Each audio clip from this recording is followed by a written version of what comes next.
If everything goes according to plan, the current year of 2025 can confidently be called pivotal, as a significant number of Soviet-era submarines are expected to return to service after modernization to meet contemporary standards. Today, we will discuss the Project 949 AM, which the fleet has been eagerly awaiting. This topic has sparked countless debates, and the reason is simple: constant delays and conflicting information, even from reputable sources. Take, for example, the Irkutsk submarine, arguably one of the most notorious long-term construction projects, rivaled by very few. Built in 1988, it underwent midlife repairs 9 years later without any modernization and remained there. After all, it was 1997, a time when submarines were not a priority. Essentially, it was mothballed until better times, which only arrived in 2019, when full-scale modernization work began. Initially, the submarine was scheduled for delivery in 2022, but delays or possibly inaccurate information pushed the deadline to 2024 and now to 2025. The reason likely lies in the vessel's overall condition after 22 years of inactivity, the scope of work involved, and the fact that it is the lead ship of the Project 949 AM class, requiring more extensive efforts than its counterparts. As of now, Irkutsk was relaunched about a year ago and began trials last summer. However, there's a caveat.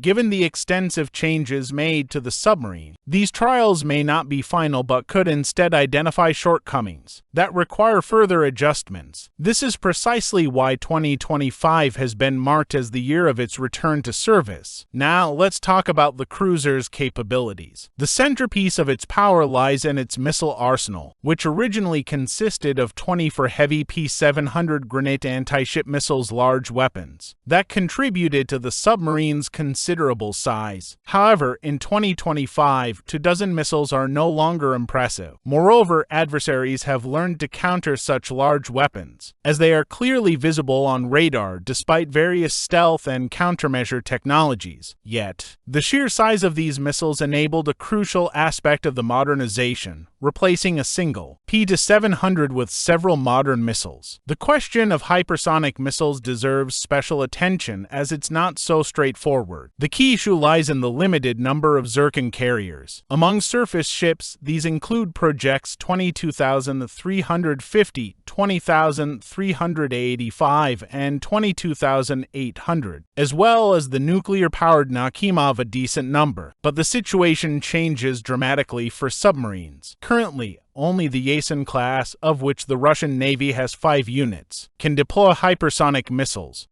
No diesel-electric submarines can launch them due to the absence of a version compatible with the standard 533 mm torpedo tubes. The Zircon is larger. This is why the return of Project 949 AM submarines has strategic significance. This year, Irkutsk and Chelyabinsk are expected to rejoin the fleet, followed by Tomsk in 2026. While 3 submarines may not seem like much at first glance, they collectively provide up to 216 missile cells for strike weapons and up to 140 for anti-ship or hypersonic missiles. In relatively peaceful times, the armament on Project 949 AM submarines will be mixed to ensure readiness for various missions, without needing a specific reconfiguration. Each submarine is expected to carry up to 60 missiles, including a mix of Kalibr, Zircon, and Onyx. Looking ahead, the fleet's capabilities will significantly increase within the next couple of years. Currently, the Navy has 5 hypersonic missile carriers among submarines. All of them project 885 meters except for the lead Severodvinsk. This year, to Project 949 AM cruisers will join them, with another in 2026. Additionally, the construction of Yasen submarines is progressing, with 2 more expected by the end of 2026. This means the fleet will have around 10 hypersonic missile carriers, more than any other country combined. They will carry nearly 400 anti-ship missiles, a substantial deterrent that cannot be ignored by overseas partners. Depending on the mission type, each cell can hold up to 3 Kalibr missiles, allowing Irkutsk to carry up to 72 missiles instead of the original 24, a 3-fold increase. particularly advantageous for strikes deep into enemy territory. For its original anti-ship role, the loadout will be smaller but more powerful, with 2 missiles per cell or 48 per submarine. This is still impressive, considering that no carrier strike group CSG or amphibious task force ATF can withstand an attack from such a large number of anti-ship missiles. Take the Onyx missile, for example. It travels at nearly 30 km per hour and can reach targets up to 800 km away in the M version. Flying at extremely low altitudes, it demands rapid reaction capabilities from the enemy.